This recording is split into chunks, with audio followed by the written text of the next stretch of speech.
Indeed, I feel outrage about the lost lives of over 4,000 Americans from cherry-picked intelligence from the Bush administration that led us into a totally unnecessary war in Iraq.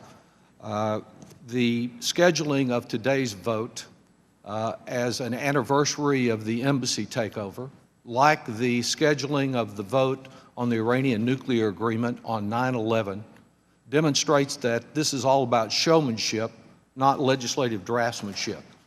Indeed, it is the most slender of reed that even connects anything within the jurisdiction of this committee to the Iranian nuclear agreement.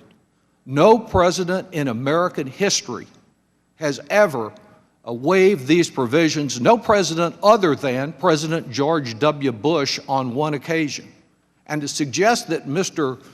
Obama is considering the waiving of these provisions, and that there's some intelligence to that effect, is about like the quality of the intelligence, Mr. Feith, that you and Mr. Rumsfeld and Mr. Cheney relied upon to get us into the disaster in Iraq on which we are continuing to pay a very dear cost. There is a serious earnings stripping, subsidiary abuse by multinationals. And Mr. Chairman, if you're interested in exploring under existing law, since this committee won't do anything about that problem worldwide, if you want to explore what pharmaceutical companies in the United States can sell to Iran under existing law, whether they charge the Iranians lower prices than they do Americans and whether they paid a dime on their profits, I would be eager to join you. But today is not about legislation, it's about catch-up.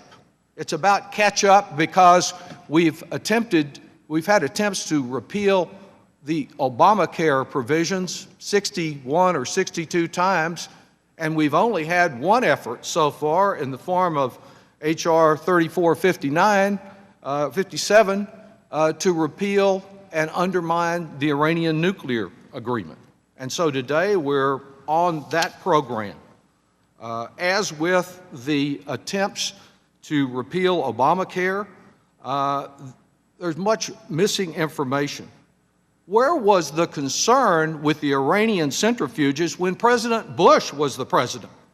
Fox News' own Chris Wallace finally got Dick Cheney to admit that when he was vice president, Iran's number of centrifuges went up from 0 to more than 5,000. That was the effective anti-Iranian policy of the last administration.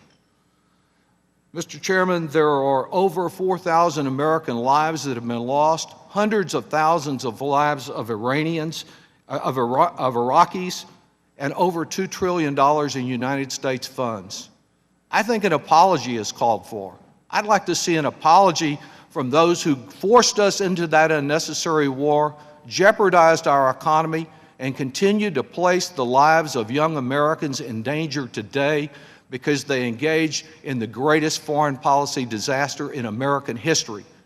And if we can do a little before we use military force to secure our families, our allies in Israel and the rest of the world from an Iranian nuclear bomb through using negotiation rather than putting those young Americans on the line first before we've tried to use negotiation, we must do it, and that's why I so vigorously support efforts to fully and effectively implement this agreement rather than to see it undermined with stunts like today. I yield back.